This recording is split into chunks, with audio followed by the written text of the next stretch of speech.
Good evening friends, আবার চলে আসলাম আরেকটি ব্লগ নিয়ে, যেটি একটি বিয়েবাড়ি অনুষ্ঠান আপনাদের সাথে শেয়ার করে নিচ্ছি। অনুষ্ঠানটি ছিল আমার এক এক্স স্টুডেন্টের বিয়ে, যে আমার পাড়ারই মেয়ে স্বর্ণালীর বিয়ে। তো চলে এসেছিলাম একটি লজে, যার নাম গ্রিন লজ, সেখানে এই বিয়েবাড়ির অনুষ্ঠানে। তো স্বর্ণালীর মেয়েটি ভারী মিষ্টি ও আমার মেয়ের সাথেই একই ইয়ারের পাস আউট। তো এখানে সেই ব্লগ আপনাদের সাথে শেয়ার করছি। তো এখানে বর চলে এসছে, তো বরকে দেখার সবাই তড়িঘড়ি করে চলে এসছে। দেখুন, এখানে ফটোশ্যুট চলছে। স্বর্ণালীর ভারী মিষ্টি লাগছিল সেই লাল টুকটুকে বেনারসি শাড়িতে, আর ঠিক লক্ষ্মী প্রতিমার মতন মুখটি।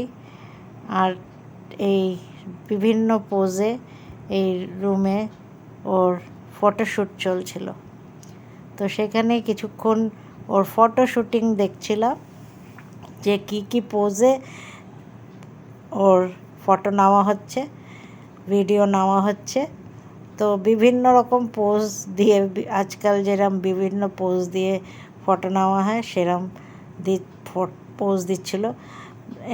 এমনও হচ্ছিল যে ওদের বাড়ির লোক মাঝে মধ্যে আটকে দিয়ে ওদের ইন্ট্রোডিউস করে দিচ্ছিল। তো এর মধ্যেই আমরাও গিফট দেওয়ার প্রক্রিয়া করে চলে আসলাম স্টার্টারের দিকে। তো স্টার্টারে ছিল এখানে শিক কাবাব, তার সাথে হচ্ছে বেবি কর্ন আর কফি। তো টেস্ট সত্যি ভালো। আর এখান থেকে চলে গেলাম ড্রিঙ্কসের জায়গায়, আর সেখানে বিভিন্ন রকম যে ড্রিঙ্কস বানানো হচ্ছিল, তার মধ্যে আমি নিয়েছিলাম হচ্ছে মোহিতো, আর লাইম পুদিনা দিয়ে, ফ্রেশ লাইম আর পুদিনা দিয়ে যে মোহিতো বানিয়েছিল সেটা নিয়ে নিলাম। দেখছিলাম ওদের বানানোর কায়দা।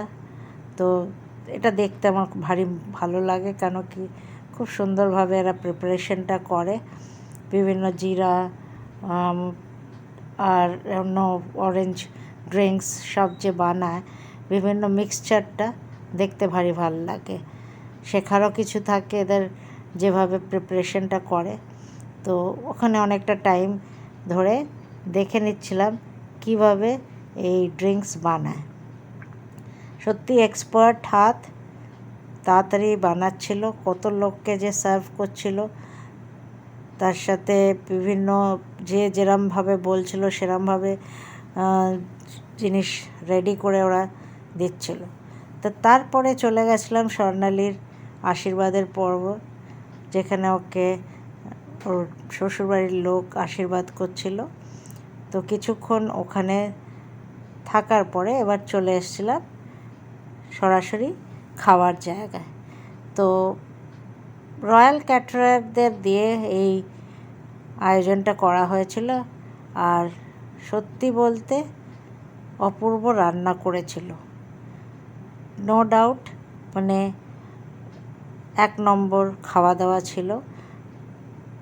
যে সব আইটেম দিয়েছিল সবকটাই অতি টেস্টি। তো তার মধ্যে ফার্স্টে যেরকম ছিল হচ্ছে ফিশ ফ্রাই। তো এত টেস্টি ছিল যে দুটোর কম খাওয়াই যাবে না। তো সবাই প্রায় দুটো করেই নিচ্ছিল ফিশ ফ্রাই। তো প্রথম ভীষণ ক্রিসপি ফিশ ফ্রাই দিয়েছিল। তো এক এক করে সবকটাই খাওয়ার পর আপনাদের সাথে শেয়ার করে নেব। তো তারপরে ছিল হচ্ছে আপনার বাটার নান আর কিমা চানা।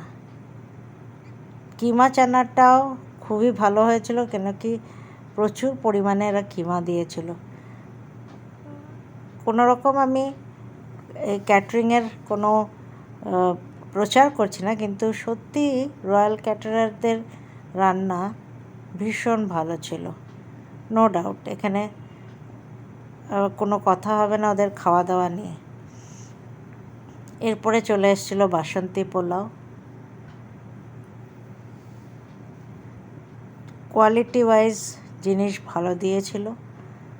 আর এবার চলে এসেছিলো ফিশ আমৃতি, এটাও খুব ভালো হয়েছিল ফিশ আমৃতি। এক এক করে আমরা সব কিছু জিনিসের, আমার মেয়ে খুবই টেস্টি খাবার, তার খুবই ভালো লেগেছিল, তাই খুবই এনজয় করছিল, রিলিশ করছিল খাওয়া দাওয়া।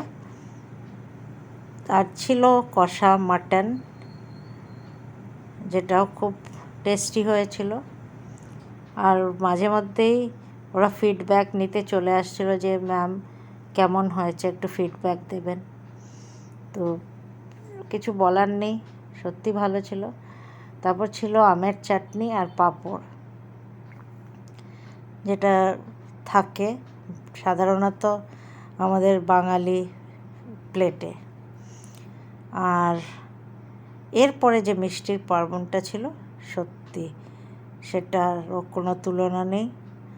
মিষ্টি ছিল হচ্ছে বেকড রসগোল্লা,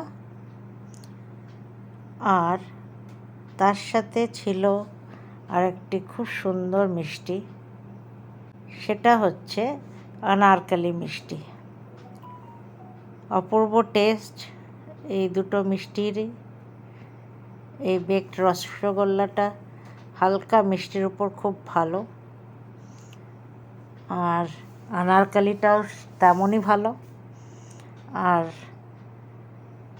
দুটো নেওয়ার ইচ্ছে ছিল, কিন্তু পেটে জায়গা ছিল না, এত খাওয়া দাওয়া হয়ে গেছিলো, তো একটাতেই সন্তুষ্ট করতে হয়েছিল নিজেকে, কারণ হচ্ছে আর জায়গা ছিল না যে আর একটা বেকড রসগোল্লা খাওয়া যাবে।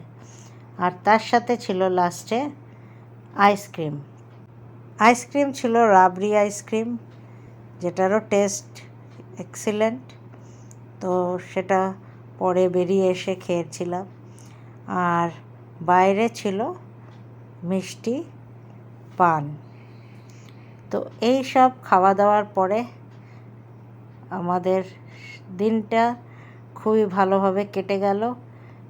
আর ভুরিভোজ তো হয়েই ছিল। তো এখানেই লাস্ট শ্যুট করে আমরা ঘরে ফিরলাম। Thank you.